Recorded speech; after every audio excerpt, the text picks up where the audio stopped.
আল্লাহ রাব্বুল আলামিন আরো বলেন, ওয়ামাকারু ওয়ামাকারাল্লাহু ওয়াল্লাহু খায়রুল মাকিরিন।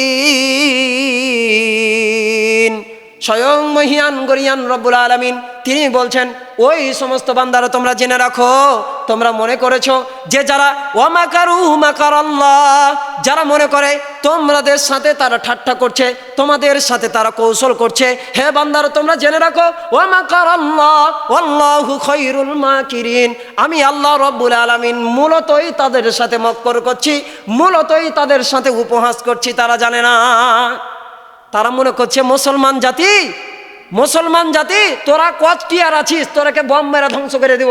কিন্তু আল্লাহ তাআলা বলছেন, তোরা যে কৌশল করছিস, তোদের কৌশলের উপরে আমি আল্লাহ তাআলা রণকৌশল আছে। কি বলেন?